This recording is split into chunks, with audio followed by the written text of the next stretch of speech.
Selamat datang di pelajaran Hayat Alkitab bersama Witness Lee, sebuah program yang dipersembahkan oleh Yayasan Perpustakaan Injil.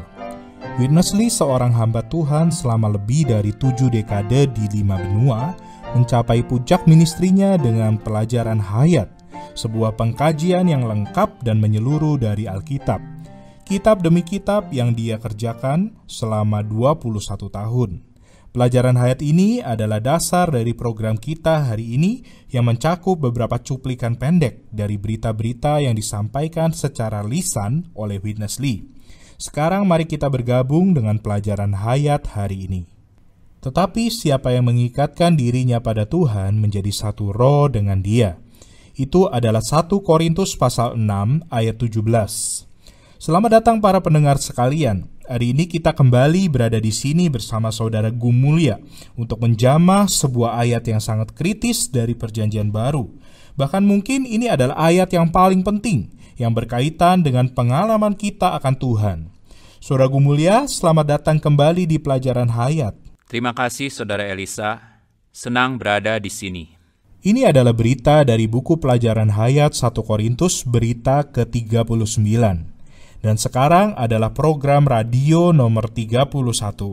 Dan program ini benar-benar merupakan sebuah pokok yang paling penting dari semua pelajaran Hayat. Saya benar-benar sangat menantikan program hari ini untuk membahas 1 Korintus pasal 6 ayat 17. Saudara Gumulya, bisakah Anda memberikan sedikit kata pembuka? Baik, baru saja terpikirkan oleh saya bahwa salah satu ayat terbesar di dalam Alkitab adalah Wahyu pasal 3 ayat 20. Di dalam ayat itu, Tuhan Yesus memberitahu kita, atau Dia berjanji kepada kita bahwa Dia akan datang ke dalam kita dan makan bersama-sama dengan kita, dan bahwa kita akan makan bersama-sama dengan Dia.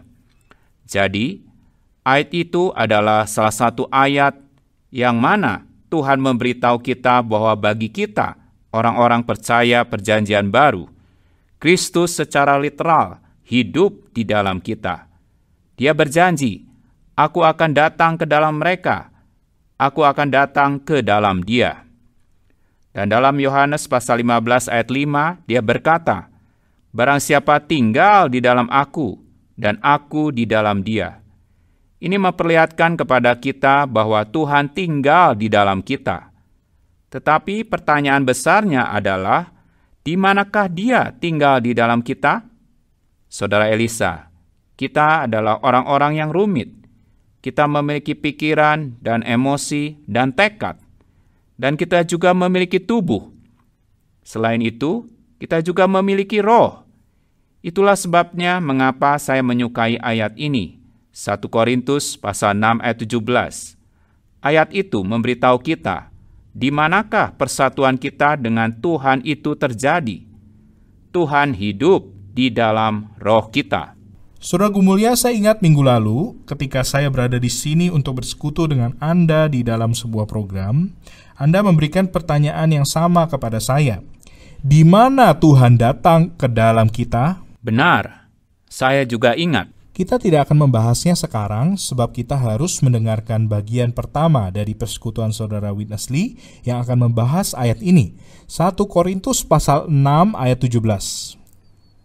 These few verses Di dalam pasal 6 ayat 15, 17, dan 19 terdapat 3 hal yang penting. Pertama, tubuh kita adalah anggota Kristus.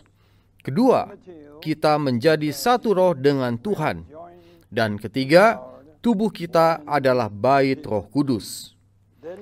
Ayat-ayat dalam 1 Korintus pasal 6 merupakan satu-satunya ayat dalam Perjanjian Baru yang memberitahu kita bahwa tubuh kita adalah anggota-anggota Kristus. Kita dengan Tuhan adalah satu roh, dan tubuh kita adalah bait Roh Kudus. Ketiga masalah tersebut perlu dipelajari dengan tuntas. Orang-orang Kristen hari ini jarang sekali melatih diri untuk menjadi satu roh dengan Tuhan. Pernahkah Anda melihat sebuah buku atau sebuah berita yang berjudul "Satu Roh dengan Tuhan"? Karena pengaruh teologi dan praktek tradisional, maka banyak orang Kristen tidak mampu mencerna satu ayat seperti pasal 6 ayat 17 ini. Seolah-olah tidak ada ruang di dalam mereka untuk menampung perkara penting seperti menjadi satu roh dengan Tuhan ini. Walaupun 1 Korintus pasal 6 telah kita baca berulang-ulang, namun terhadap ayat 15 dan 17 kita tetap tidak mempunyai kesan apa-apa. Dahulu, selama bertahun-tahun, saya membaca 1 Korintus pasal 6 juga tanpa nampak makna penting dari ayat 17. Namun pada suatu hari, ayat tersebut mulai terbuka kepada saya. Saya seolah-olah belum pernah membaca ayat ini sebelumnya. Sampai-sampai saya bertanya kepada diri sendiri, apakah ayat seperti ini benar-benar ada di dalam Alkitab? Dalam ayat 17, Paulus dengan jelas berkata, "Tetapi siapa yang mengikatkan dirinya pada Tuhan menjadi satu roh dengan Dia." Sejak saat itu, saya mulai menaruh perhatian yang besar terhadap ayat tersebut dan melatih diri saya untuk mengalaminya. Saudaraku mulia, saya suka bagaimana Saudara Lee mengakhiri bagian ini di sini dan bagaimana dia mencoba untuk mengalami hal ini, yaitu hal menjadi satu roh dengan Tuhan. Dia mencoba untuk memahami apa makna dari hal ini, apa yang dimaksud Rasul Paulus ketika dia berbicara tentang menjadi satu roh dengan Tuhan. Saya bertanya-tanya, berapa banyak dari antara para pendengar hari ini yang pernah memikirkan hal ini? Berapa banyakkah yang pernah mencoba untuk mengalaminya atau memahami apa artinya? Sungguh luar biasa, Saudara Elisa. Benar-benar luar biasa bahwa kita bisa melihat dari Alkitab bahwa kita sebenarnya adalah satu dengan Tuhan dalam roh kita. Kita tidak hanya percaya kepada Tuhan seperti mempercayai seseorang yang telah pergi jauh, meskipun kita tahu bahwa Tuhan telah naik dan bahwa Dia secara fisik berada di sebelah kanan Allah.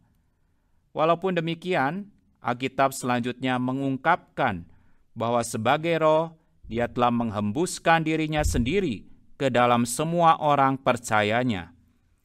Pada hari pertama kita menerima Tuhan, kita tidak hanya diselamatkan dari kebinasaan, kita tidak hanya diampuni dan dibasuh, dan bahkan ditebus dan dibenarkan. Semuanya ini memang luar biasa, tetapi terlebih lagi, kita mendapatkan hayat ilahi dibagikan ke dalam diri kita. Kristus sendiri menghembuskan dirinya, membagikan dirinya sendiri. Hayat Allah sendiri telah dibagikan ke dalam roh kita. Tempat pertama yang Kristus capai di dalam diri kita adalah roh kita. Ketika kita menerima Tuhan, Dia datang ke dalam kita. Dan sekarang, roh Tuhan diikat menjadi satu dengan roh kita. Selama beberapa minggu terakhir ini, saya selalu minum suplemen nutrisi saya. Saya menambahkan suplemen nutrisi ini ke dalam minuman saya. Walaupun kedua minuman itu tadinya terpisah, tapi saya bisa mengaduk keduanya untuk membuatnya menjadi satu minuman. Maka keduanya telah menjadi satu. Dan tahukah Anda, Saudara Elisa, bahwa itu adalah matematika ilahi? Matematika ilahi adalah 1 tambah 1 sama dengan 1. Roh Kudus ditambah roh Anda adalah satu roh. Itulah yang dikatakan ayat itu. Siapa yang mengikatkan dirinya pada Tuhan menjadi satu roh dengan Dia. Kita ditambah Tuhan adalah satu roh. Tuhan Yesus sebagai roh itu secara literal menghuni kita di dalam roh kita. Ini adalah sesuatu yang besar, sebuah poin yang besar. Dan saya berharap supaya hari ini kita bisa memberi kesan kepada para pendengar mengenai betapa pentingnya hal tersebut. Saya ingin melanjutkan ke bagian berikutnya dari Saudara Witness Lee. Di sini saudara kita akan berbicara tentang pengalamannya bersama Saudara Watchman Nee dalam menjama ayat ini. Baiklah, mari kita melanjutkan dengan mendengarkan pembicaraan Saudara Witness Lee. Dan kemudian kita akan kembali dan bersekutu lebih banyak lagi. Brother Nee. Pada tahun 1947 dan 1948, Saudara Watchmeni sering menekankan perlunya kita melatih roh dan membebaskan roh. Ia sering berkata bahwa dalam segala perbuatan kita, baik dalam memberitakan Injil, berkontak dengan orang kudus, atau meministrikan firman, kita harus melatih roh kita dan membebaskan roh kita. Ia pun menunjukkan bahwa bagian diri kita yang paling banyak kita gunakan adalah bagian yang kita tekankan. Sebagai contoh, jika seseorang hidup di dalam pikiran, maka pikirannya itu akan menonjol setiap kali ia berbicara. Demikian pula, seorang yang hidup dalam emosi, maka emosinya lah yang ia ekspresikan. Saya menerima bantuan besar dari persekutuan ini. Dan sejak saat itu, saya berusaha melatih roh dan membebaskan roh saya. Namun, terhadap 1 Korintus pasal 6 ayat 17 ini, saya masih belum mempunyai kesan yang dalam. Pada tahun 1960, beban, terang, dan penuturan tentang roh menjadi semakin kuat. Saya dapat bersaksi bahwa nampak 1 Korintus pasal 6 ayat 17 besar sekali pengaruhnya atas ministry yang Tuhan berikan kepada saya.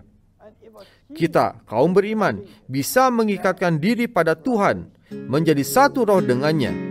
Hal ini merupakan satu rahasia besar, dan boleh jadi merupakan perkara paling rahasia yang diwahyukan dalam Alkitab.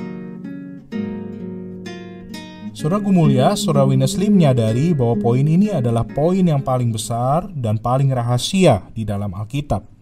Pada tahun 1948 dan 1949, ketika Winnesley sedang bersama dengan Watchmeni di Tiongkok, Watchmeni membuatnya terkesan dengan perkara melatih roh dan membebaskan roh. Bisakah Anda bersekutu tentang apa artinya melatih roh secara praktis? Baik, Saudara Elisa.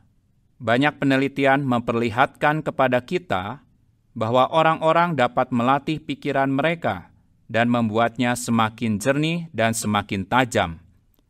Kita tahu dari berbagai penelitian bahwa Anda dapat melatih memori Anda dan benar-benar meningkatkan memori Anda. Anda juga bisa dengan tekun berlatih untuk mengontrol emosi Anda atau mengatur emosi Anda. Dan kita juga tahu bahwa orang-orang dapat mempengaruhi tekad mereka dengan berbagai macam latihan.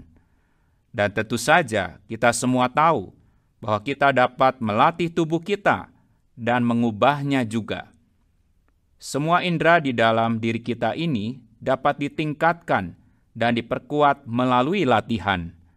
Tetapi, Saudara Elisa, Alkitab mengungkapkan bahwa kita memiliki satu organ lagi, dan organ itu adalah organ untuk mengontaki Tuhan, dan juga adalah organ untuk menerima Tuhan, untuk menyembah Tuhan, organ yang dengannya kita berdoa. Organ ini adalah roh kita. Manusia itu tripartit.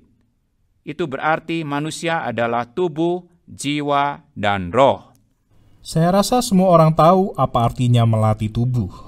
Itu sebabnya mereka memiliki pusat kebugaran atau tempat berolahraga. Benar sekali. Dan saya rasa semua orang juga tahu apa itu melatih pikiran. Itulah sebabnya mengapa kita memiliki universitas. Ya, tempat-tempat pendidikan.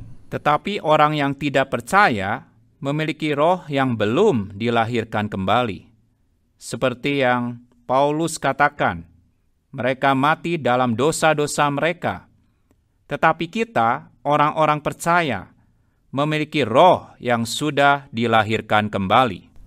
Saya hanya ingin menekankan apa yang baru saja Anda katakan. Itu adalah Efesus pasal 2 ayat 1. Ayat tersebut mengatakan bahwa mereka sudah mati karena dosa-dosa mereka. Baiklah, tapi jelas tubuh mereka belum mati. Benar sekali. Jelas pikiran mereka juga belum mati. Tentu saja. Jiwa mereka juga belum mati. Kalau begitu, roh mereka lah yang mati. Benar. Mereka mati secara rohani. Roh mereka belum dihidupkan. Jadi, ketika kita dilahirkan kembali, kita dilahirkan dari roh di dalam roh kita. Itu adalah Yohanes pasal 3. Jadi roh kitalah yang dihidupkan. Sebenarnya saudaraku mulia, saya ingin memperlambat sedikit. Saya ingin memastikan supaya poin ini bisa jernih seperti kristal. Poin yang Anda sampaikan tadi sangat bagus, dan saya tidak bermaksud untuk menghentikan Anda. Silakan Anda melanjutkan persekutuan Anda. Terima kasih. Saya akan melanjutkan. Kita sebagai orang-orang percaya, karena sekarang kita sudah memiliki roh yang sudah dilahirkan kembali. Kita perlu mempelajari cara untuk melatih roh kita. Tidak cukup bagi seorang bayi untuk sekadar dilahirkan. Bayi tersebut perlu bertumbuh, dan bayi tersebut memerlukan latihan untuk menjadi seorang dewasa yang kuat. Demikian juga tidak cukup bagi kita untuk sekadar dilahirkan kembali, melainkan kita harus berada di atas suatu jalur, di mana setiap hari kita belajar untuk melatih organ rohani kita, yaitu roh kita. Dan kita melakukannya melalui berdoa, dan melalui berbicara kepada Tuhan, dan melalui berkidung kepada Tuhan. Jadi, ini adalah seperti otot. Jika Anda tidak melatihnya, otot kita akan menjadi kendur. Dan banyak dari kita, sebagai orang-orang percaya, kita semua tahu dari pengalaman kita, bahwa kita pernah memiliki roh yang kendur. Oh, kadang-kadang saya merasa jaringan otot roh saya menyusut. Saudara Elisa, latihan roh adalah latihan terpenting kita setiap hari. Kita seharusnya memulai hari kita dengan melatih roh kita untuk mengontak Tuhan. Maka kemudian kita menjadi orang Kristen yang rohani. Saya sangat menyukai apa yang dikatakan Saudara Watchmeni kepada Saudara Witness Lee di sini. Dia mengatakan bahwa Anda dapat mengetahui bagian yang paling menonjol dari seseorang. Misalnya, jika hidung Anda sangat besar, maka hidung Anda itu akan menjadi hal pertama yang membentur tembok. Begitu juga dengan sepatu. Di dalam 1 Korintus, Paulus menggunakan 3 kata sifat untuk menggambarkan manusia. Di dalam pasal 2 ayat 14, Paulus mengatakan, tetapi manusia duniawi tidak menerima apa yang berasal dari Roh Allah. Kata duniawi di sini bisa diterjemahkan secara literal sebagai jiwani. Jadi, dia menggunakan kata ini, jiwani. Ini ditujukan kepada orang-orang yang dikendalikan dan didominasi oleh pikiran atau emosi atau tekad mereka. Mereka adalah orang-orang yang emosional atau keras kepala. Tetapi kemudian di dalam ayat berikutnya, Paulus berkata, tetapi manusia rohani menilai segala sesuatu. Dan kemudian di dalam pasal 3 ayat 1, Paulus bahkan memakai kata milik daging. Dia berkata, dan aku saudara-saudara, pada waktu itu tidak dapat berbicara dengan kamu seperti dengan manusia rohani, tetapi hanya dengan manusia duniawi. Kata duniawi di sini juga bisa diterjemahkan secara literal sebagai milik daging. Bukan kedagingan, tetapi milik daging. Jadi, ini adalah orang-orang yang didominasi oleh daging. Jadi, mereka itu milik daging. Ada juga orang-orang yang didominasi oleh jiwa mereka. Mereka dikendalikan oleh jiwa mereka. Mereka menjadi budak bagi jiwa mereka. Jadi, mereka itu jiwani. Tetapi ada juga orang-orang yang telah melatih roh mereka, yang telah mempelajari cara berbicara dengan orang-orang sambil menjadi satu roh dengan Tuhan. Mereka itu rohani, karena mereka tahu di mana Kristus tinggal. Kristus tinggal di dalam roh mereka. Jadi, ketika mereka sedang mendisiplin anak-anak mereka, mereka secara batiniah berbicara kepada Tuhan, sementara mereka sedang mendisiplinkan anak-anak mereka. Ketika mereka pergi ke supermarket, mereka memancarkan Kristus, karena sementara mereka menunggu di dalam antrian panjang yang menjengkelkan itu, mereka mempertahankan persekutuan batiniah dengan Tuhan di dalam roh mereka. Jadi, Kristus memiliki kesempatan untuk bersinar. Mereka adalah orang-orang yang rohani.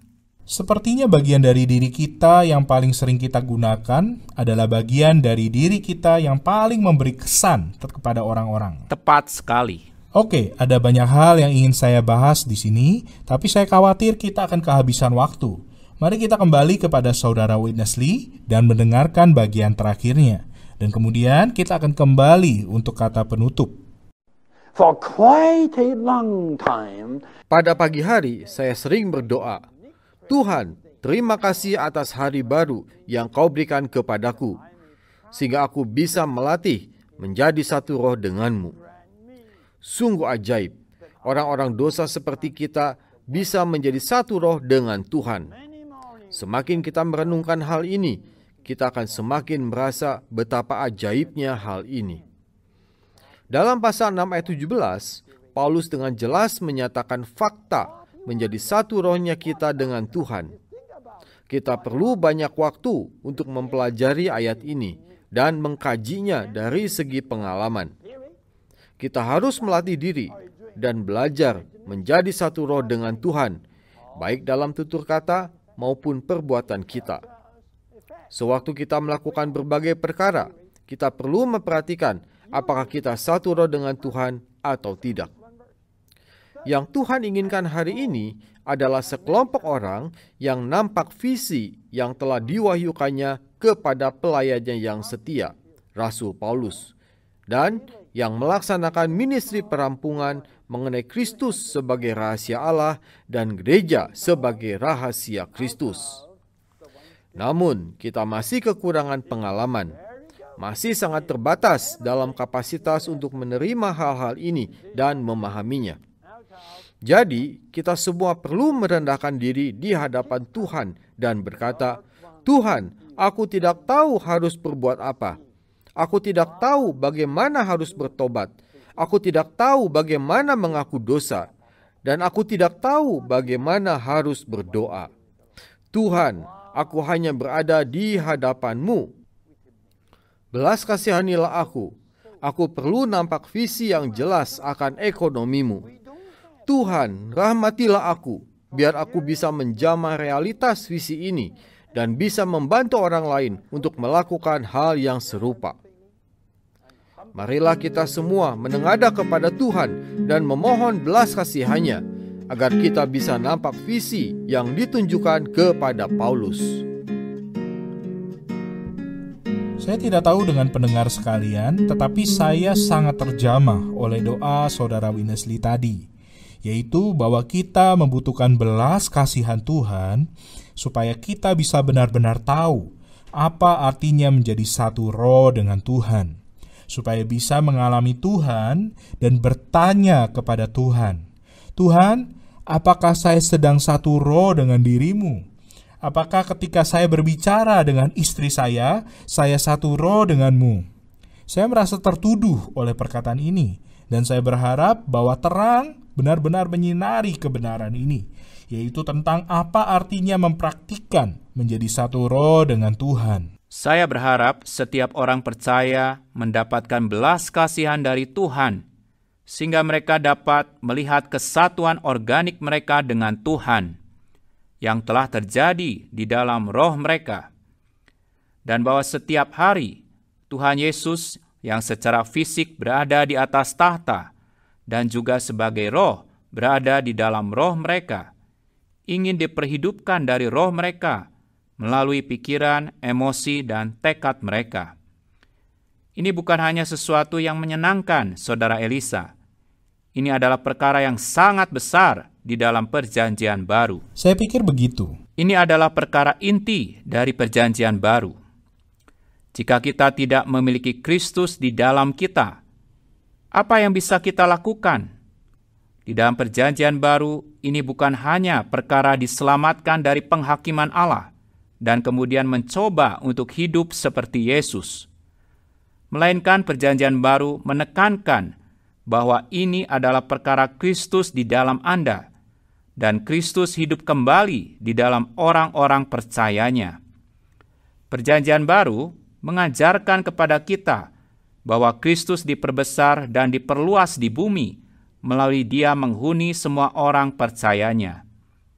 Ketika seorang percaya mempraktekkan menjadi satu roh dengan Tuhan sepanjang hari, memiliki kesadaran bahwa Tuhan berhuni di dalam dirinya, dan belajar untuk berbicara satu roh dengan Tuhan, maka Kristus hidup kembali.